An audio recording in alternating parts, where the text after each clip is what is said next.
कुछ थोड़े से सूत्र आपको बताता हूं। अगर उन्हें थोड़ा ध्यान में रखें तो ब्रह्मचर्य की ओर जाने का रास्ता बहुत आसान हो जाएगा। संभोग करते समय जितनी तेज सांस होगी, संभोग का समय उतना ही छोटा होगा। सांस जितनी शांत और ढीली होगी, उतना ही संभोग का समय लंबा हो जाएगा। अगर सांस को बिल्कुल ढीला करने का थोड़ा अभ्यास किया जाए तो संभोग के क्षणों को बहुत लंबा किया जा सकता है। और जब संभोग के क्षण लंबे होंगे, तभी उसके भीतर से समाधि का वो अनुभव शुरू होगा, जिसका सूत्र मैंने बताया, निरहंकार भाव, ईगोलेसनेस और टाइमलेसनेस का अनुभव। इसलिए सांस बहुत ढीली होनी चाहिए। सांस के ढीली होते ही संभोग की गहराई खुलने लगती है, उसके राज प्रकट होने लगते हैं। और दूसरी बात, संभोग के क्षण में ध्यान दोनों आंखों के बीच, जहां योग आज्ञा चक्र बताता है, वहां हो। अगर ध्यान वहां हो तो संभोग की सीमा और समय 3 घंटे तक बढ़ सकता है। और एक गहरा संभोग आदमी को हमेशा के लिए ब्रह्मचर्य में स्थापित कर सकता है। सिर्फ इस जन्म के लिए ही नहीं, बल्कि अगले जन्मों के लिए भी। किसी बहन ने मुझे पत्र लिखा है और पूछा है, विनोबा तो बाल ब्रह्मचारी हैं, क्या उन्हें समाधि का अनुभव नहीं हुआ होगा? मेरे बारे में भी पूछा कि मैंने तो विवाह नहीं किया, मैं भी बाल ब्रह्मचारी हूं, तो क्या मुझे समाधि का अनुभव नहीं हुआ होगा? उस बहन से, अगर वे यहां मौजूद हों, मैं कहना चाहता हूं विनोबा को, मुझे या किसी को भी बिना अनुभव के ब्रह्मचर्य हासिल नहीं होता। वो अनुभव चाहे इस जन्म का हो या पिछले जन्म का। जो भी इस जन्म में ब्रह्मचर्य को पाता है, वह पिछले जन्म के गहरे संभोग अनुभव के आधार पर ही पाता है, कोई और रास्ता नहीं है। अगर किसी को पिछले जन्म में गहरे संभोग का अनुभव हुआ हो, तो इस जन्म के साथ ही वह सेक्स से मुक्त पैदा होगा। उसके मन में कभी सेक्स खड़ा नहीं होगा और उसे हैरानी होगी यह देखकर कि लोग क्यों पागल हैं, क्यों दीवाने हैं। उसे यह भी मुश्किल होगी कि कौन स्त्री है, कौन पुरुष है, ये पहचानने में और दूरी बनाए रखने में। लेकिन अगर कोई सोचता है कि बिना गहरे अनुभव के कोई बाल ब्रह्मचारी हो सकता है, तो वो ब्रह्मचारी नहीं होगा, सिर्फ पागल हो जाएगा। जो लोग जबरदस्ती ब्रह्मचर्य थोपते हैं, वे विक्षिप्त हो जाते हैं और कहीं भी नहीं पहुंच पाते। ब्रह्मचर्य थोपने से नहीं आता, वह अनुभव का नतीजा है, वह गहरे अनुभव का फल है, और वह अनुभव संभोग का ही अनुभव है। अगर वह अनुभव एक बार भी हो जाए तो अनंत जीवन की यात्रा के लिए सेक्स से मुक्ति मिल जाती है। तो मैंने 2 बातें कही। पहली, सांस इतनी ढीली हो कि जैसे चल ही नहीं रही। दूसरी, सारा ध्यान आज्ञा चक्र पर, यानी दोनों आंखों के बीच के बिंदु पर। जितना ध्यान मस्तिष्क के पास होगा, उतनी ही संभोग की गहराई अपने आप बढ़ेगी, और सांस जितनी ढीली होगी उतनी ही लंबाई बढ़ेगी। और आपको पहली बार अनुभव होगा कि मनुष्य के मन में संभोग का आकर्षण नहीं है, असल में तो मनुष्य के मन में समाधि का आकर्षण है। एक बार उसकी झलक मिल जाए, जैसे अचानक अंधेरे में बिजली चमक जाए और हमें रास्ता दिख जाए, फिर हम आगे बढ़ सकते हैं। जैसे एक आदमी गंदे घर में बैठा है, दीवारें अंधेरी हैं और धुएं से काली पड़ी हैं, घर बदबू से भरा है, लेकिन खिड़की खोल सकता है। उस खिड़की से वह देख सकता है दूर का आकाश, तारे, सूरज, उड़ते पक्षी, और तब उसके लिए उस घर से बाहर निकलना मुश्किल नहीं रहेगा। जिस दिन आदमी को संभोग के भीतर समाधि की थोड़ी सी भी अनुभूति हो जाती है, उसी दिन सेक्स का गंदा मकान, अंधेरी दीवारें बेकार हो जाती हैं और आदमी बाहर निकल जाता है। लेकिन यह समझना जरूरी है कि आमतौर पर हम उसी मकान में पैदा होते हैं जिसकी दीवारें बंद होती हैं, जो अंधेरे और बदबू से भरा होता है, और इसी मकान के भीतर पहली बार बाहर का अनुभव करना जरूरी है, तभी हम बाहर निकल सकते हैं। जिस आदमी ने खिड़की ही नहीं खोली और उसी मकान के कोने में आंख बंद करके बैठ गया कि मैं इस गंदे मकान को नहीं देखूंगा, वह चाहे देखे या न देखे, रहेगा तो उसी मकान के भीतर ही, जिसे हम ब्रह्मचारी कहते हैं। वे तथाकथित जबरदस्ती के ब्रह्मचारी असल में वे भी उसी सेक्स वाले मकान के भीतर हैं जितना कोई साधारण आदमी है। फर्क सिर्फ इतना है कि आप आंख खोलकर कर रहे हैं, वे आंख बंद करके मन में कर रहे हैं। जो आप शरीर से करते हैं वही वे मन से करते हैं। असल में फर्क कोई नहीं है। इसलिए मैं कहता हूं, संभोग के प्रति दुर्भाव छोड़ दो, समझने और प्रयोग करने की कोशिश करो और संभोग को एक पवित्र स्थिति दो। मैंने 2 सूत्र कहे, अब तीसरी एक बात है, संभोग के पास जाते समय भाव वैसा होना चाहिए जैसे कोई मंदिर में जा रहा हो, क्योंकि संभोग के क्षण में हम परमात्मा के सबसे करीब होते हैं। इसीलिए तो संभोग में परमात्मा सृजन का काम करता है और नए जीवन को जन्म देता है। हम क्रिएटर के सबसे पास होते हैं। संभोग की अनुभूति में हम सृष्टा के सबसे नजदीक होते हैं। इसलिए हम माध्यम बन जाते हैं और एक नया जीवन हमारे जरिए उतरता है। हम जन्मदाता बन जाते हैं। क्यों? क्योंकि सृष्टा के निकटतम वही स्थिति है। अगर हम पवित्रता और प्रार्थना से सेक्स के पास जाएं तो हम परमात्मा की झलक पा सकते हैं, लेकिन हम तो सेक्स के पास नफरत, दुर्भाव और कंडेमनेशन के साथ जाते हैं। इसलिए दीवार खड़ी हो जाती है और परमात्मा का अनुभव नहीं हो पाता। सेक्स के पास ऐसे जाएं जैसे मंदिर के पास जा रहे हो। पत्नी को ऐसे देखें जैसे वह प्रभु है, पति को ऐसे देखें जैसे वह परमात्मा है। और कभी भी गुस्से, नफरत, ईर्ष्या, जलन, चिंता या तनाव के क्षणों में सेक्स के पास न जाएं। लेकिन आमतौर पर उल्टा होता है। आदमी जितना चिंतित, परेशान, गुस्से में, घबराया हुआ या एंग्विश में होता है, उतना ही ज्यादा सेक्स की ओर जाता है। तुम प्रेम की बात करते हो, तुम चाहते हो कि मैं तुम्हें प्रेम समझाऊं, मगर मैं तुम्हें प्रेम कैसे समझाऊं जब तुम प्रेम के नाम पर एक भयंकर बीमारी को ढो रहे हो। तुम्हें जिस चीज से प्रेम है वह प्रेम नहीं है, वह केवल एक जरूरत है, एक भिखारीपन, एक गहरी असुरक्षा जो तुम्हारे भीतर बैठी है। तुम अकेले हो, भीतर गहरे शून्य से डरते हो। जब तुम रात को अकेले होते हो तो तुम्हें लगता है कि तुम बस नहीं हो। यह अकेलापन इतना काटता है, इतना चुभता है कि तुम किसी भी कीमत पर इससे भागना चाहते हो। और भागने का सबसे आसान, सबसे सामाजिक रूप से स्वीकृत तरीका है प्रेम। तुम एक स्त्री या एक पुरुष को खोजते हो और सोचते हो कि यह व्यक्ति आकर तुम्हारे उस खालीपन को भर देगा। तुम दूसरे के कंधे पर अपनी सारी जिम्मेदारियां डाल देते हो, अपने सारे दुख, अपनी सारी चिंताएं, और तुम इसे प्रेम कहते हो। हरा सोचो, क्या ये प्रेम हो सकता है? ये तो एक तरह का शोषण है। तुम दूसरे का उपयोग एक दवा की तरह कर रहे हो ताकि तुम अपने भीतर के खालीपन को भूल सको। जैसे शराबी शराब पीकर अपनी समस्याओं को भूल जाता है, तुम प्रेम का नशा करते हो। जब तुम किसी से कहते हो मैं तुम्हारे बिना जी नहीं सकता, तो ये प्रेम नहीं है, ये आतंकवाद है। तुम दूसरे पर एक भयंकर बोझ डाल रहे हो। तुम कह रहे हो कि मेरी जिंदगी अब तुम्हारे हाथ में है, अगर वह चला गया तो तुम मर जाओगे। यह तो एक तरह की ब्लैकमेलिंग है, और ब्लैकमेलिंग के आधार पर प्रेम कैसे खड़ा हो सकता है? तुम्हारा प्रेम एक सौदेबाजी है। तुम हमेशा हिसाब लगाते हो, मैंने तुम्हारे लिए यह किया, अब तुम मेरे लिए क्या करोगे? यह कोई हृदय का भाव नहीं है, यह तो बाजार का हिसाब किताब है, जहां लेन देन होता है, जहां नहा नुकसान देखा जाता है।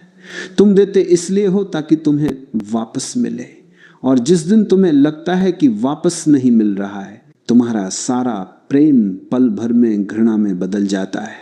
अगर तुम्हारा प्रेम ईर्ष्या पैदा करता है तो ये प्रेम नहीं। अगर तुम्हारा प्रेम मालकियत पैदा करता है तो ये प्रेम नहीं। अगर तुम्हारा प्रेम बंधन पैदा करता है तो ये प्रेम नहीं। ये केवल अहंकार है जिसने प्रेम का खूबसूरत मुखौटा पहन रखा है। तुम्हारा अहंकार दूसरे को ऐद करना चाहता है ताकि तुम सुरक्षित महसूस कर सको। ये पिंजरा बहुत सुंदर हो सकता है, सोने का हो सकता है, मगर यह है तो पिंजरा ही, और पिंजरे में कोई जुश नहीं रह सकता। तुम खुद को देखो, जब तुम प्रेम में होते हो तुम हर पल डरे हुए होते हो कि कहीं वह व्यक्ति चला न जाए। ये डर कैसा? ये डर बताता है कि तुम्हारा प्रेम दूसरे पर आधारित है।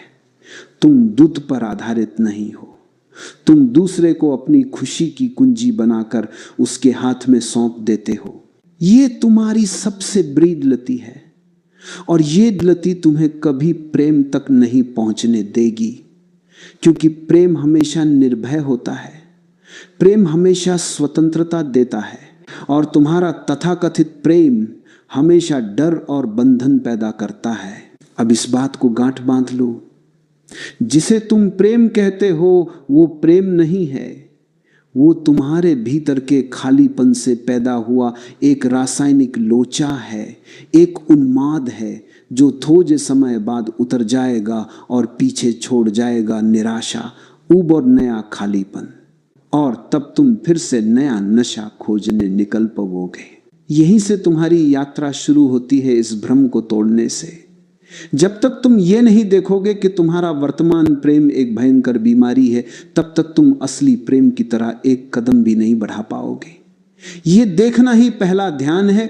असली प्रेम शुरू होता है अकेलेपन से, मगर उस अकेलेपन से नहीं जिससे तुम डरते हो। मैं बात कर रहा हूं स्वयं में होने के अकेलेपन की। तुम डरते क्यों हो अकेलेपन से? क्योंकि जब तुम अकेले होते हो तो तुम्हें एहसास होता है कि तुम भीतर से कितने खाली हो, तुम्हारे भीतर कितना शोर है, कितना दुहक है, कितनी अधूरी कामनाएं हैं। यह सब तुम्हें बेचैन कर देता है और तुम भागना चाहते हो। मगर अगर तुम इस अकेलेपन में भागो नहीं, बल्कि ठहर जाओ, आंखें बंद करो और बस देखो ये बेचैनी कहां से आ रही है, ये खालीपन कहां है। जब तुम इसे बिना किसी निर्णय के, बिना किसी विरोध के देखते हो तो एक चमत्कार होता है। वो खालीपन धीरे धीरे एक विशालता में बदल जाता है। वो शून्य जो तुम्हें डरा रहा था वो अचानक एक स्वर्ग बन जाता है। यह है पहला सत्य। प्रेम दूसरे को खोजने से पहले युद्ध को खोजने की यात्रा है। जब तुम अपने भीतर इस केंद्र को पा लेते हो जहां तुम पूर्ण हो, जहां तुम्हें किसी दूसरे की आवश्यकता नहीं रही, उसी क्षण तुम्हारे भीतर प्रेम का बीज बोया जाता है। आवश्यकता हमेशा गुलामी पैदा करती है, प्रेम हमेशा स्वतंत्रता पैदा करता है। जब तुम किसी से कहते हो मुझे तुम्हारी जरूरत है, तो तुम उसे जरीद रहे हो, तुम उसे अपनी गुलामी में ले रहे हो।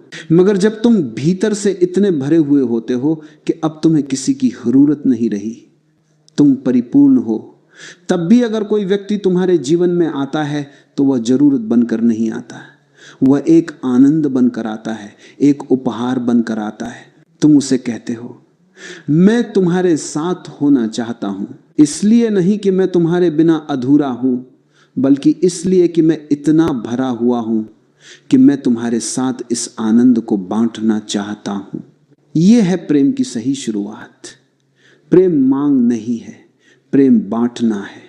मांग भिखारी करता है, बांटता सम्राट है। तुम जब तक भीतर से भिखारी हो तब तक तुम प्रेम नहीं कर सकते। तुम सिर्फ भीख मांगोगे। तुम दोगे भी तो इस उम्मीद से कि तुम्हें 4 गुना वापस मिले। यह फिर भीख ही हुई। तुम्हें युद्ध को भीतर से सम्राट बनाना होगा, और सम्राट बनने के लिए किसी राज्य की, किसी संपत्ति की जरूरत नहीं है। तुम्हें सिर्फ अपने भीतर के स्व को जानने की जरूरत है। जब तुम अपने भीतर के होश को जान लेते हो, जो तुम्हारी असली प्रकृति है, जो शुद्ध बुद्ध है, तब तुम पहली बार पाते हो कि तुम्हारे पास वह सब है जो तुम बाहर खोज रहे थे। तुम्हारे भीतर आनंद है, तुम्हारे भीतर शांति है, तुम्हारे भीतर प्रकाश है। जब यह प्रकाश तुम्हारे भीतर से फूटता है तब यह अपने आप चारों ओर बिखरता है। यह बिखरना ही प्रेम है। यह प्रेम कोई कर्म नहीं है कि तुमने किया, यह प्रेम तुम्हारा स्वभाव है कि तुम हो। सूरज को रोशनी देने के लिए प्रयास नहीं करना पड़ता। जब सूरज होता है तो रोशनी अपने आप बिखरती है। तुम अपने भीतर के उस सूरज बनो। तुम्हें किसी लड़की को खुश रखने की टेक्निक नहीं सीखनी है, तुम्हें बस जुद जुश होना सीखना है। जब तुम भीतर से आनंदित होते हो तो तुम्हारे चारों ओर एक ऊर्जा क्षेत्र बन जाता है। जो भी इस क्षेत्र में आता है वह अपने आप आनंदित और आकर्षित हो जाता है। ये आकर्षण किसी शारीरिक सुंदरता या धन का नहीं होता, यह आकर्षण तुम्हारी होने की शक्ति का होता है। यह है असली शॉर्ट्स का मसाला। सिर सुध बनो, बाकी सब अपने आप हो जाएगा। जब तुम्हारे भीतर प्रेम का यह स्रोत फूटता है तब तुम किसी दूसरे व्यक्ति के साथ एक संबंध में नहीं पाते, बल्कि तुम एक नदी बन जाते हो जो दूसरे नदी के साथ बहना शुरू कर देती है। तुम जिस संबंध को जानते हो वह एक ठहरा हुआ, सजा हुआ तालाब होता है। तुम एक दूसरे के चारों ओर दीवारें खड़ी कर देते हो। ये मेरा पति है, ये मेरी पत्नी है, ये मेरा प्रेमी है। तुम तुरंत उस पर एक लेबल लगा देते हो, एक भानूनी बाह कर लेते हो, और बाह होते ही जीवन, प्रवाह, रस सब बात हो जाता है। तुमने कभी देखा है, जैसे ही तुम किसी रिश्ते को नाम देते हो उसी दिन से उसमें ऊब शुरू हो जाती है। तुम शादी करते हो और सोचते हो कि अब सब हो गया, अब कोई रोमांच नहीं, कोई खोज नहीं, अब तो बस कर्तव्य है, अब तो बस जिम्मेदारी है। यह संबंध प्रेम को मार देता है। प्रेम हमेशा बहता है। प्रेम रिलेशनशिप नहीं है, प्रेम एक रिलेटिंग है। रिलेशनशिप का अर्थ होता है एक बंधा हुआ, निश्चित, अथम हो चुका अध्याय। रिलेटिंग का अर्थ होता है हर पल एक नया मिलन, हर पल एक नई खोज, हर पल एक नई शुरुआत। जब तुम किसी से प्रेम करते हो तो तुम हर सुबह ये मत सोचो कि तुम उससे शादीशुदा हो या प्रेमी हो। तुम हर सुबह उसे एक अपरिचित की तरह देखो, एक नया व्यक्ति जिसे तुम आज पहली बार देख रहे हो। अगर तुम उसे आज भी प्रेम कर सकते हो, अगर आज भी उसके भीतर तुम्हें कुछ नया अनूठा दिखता है, तो ही तुम्हारा प्रेम जीवित है। तुम्हारा प्रेम याददाश्त पर नहीं टिका होना चाहिए। तुम कहते हो मैंने इससे 5 साल पहले प्रेम किया था, इसलिए आज भी मैं इससे प्रेम करता हूं। यह मूर्खता है। अगर तुम्हारा प्रेम 5 साल पहले की याददाश्त पर टिका है तो तुम्हारा प्रेम मर चुका है। तुम केवल एक मरे हुए फूल को ढो रहे हो। असली प्रेम को हर पल नया होना होता है। तुम थारा देखो, तुम अपने प्रेमी के साथ बैठकर भी कहीं और होते हो। तुम मोबाइल में हो या अपने विचारों में हो या अपनी पिछली लड़ाई को याद कर रहे हो, तुम उस पल में उपस्थित नहीं हो। और जब तुम उपस्थित नहीं हो तो संबंध कैसे बनेगा? प्रेम का अर्थ है पूरी तरह से उपस्थित होना। जब तुम दूसरे के साथ हो तो तुम वहीं हो, तुम्हारा मन कहीं भटक नहीं रहा। तुम उसे सुनते हो, सिर्फ शब्दों को नहीं बल्कि उसके मौन को भी। तुम उसे देखते हो, सिर्फ शरीर को नहीं बल्कि उसके भीतर की आत्मा को भी। जब तुम इतने गहरे से उपस्थित होते हो तब 2 आत्माओं का मिलन होता है। ये मिलन ही असली प्रेम है, और ये मिलन रो होता है, हर पल होता है। यह कोई एक बार का समझौता नहीं है जो 7 फेरों से बंध गया। इसलिए प्रेम को किसी कानूनी बंधन की जरूरत नहीं। प्रेम को कानून की जरूरत तब पड़ती है जब तुम्हें लगता है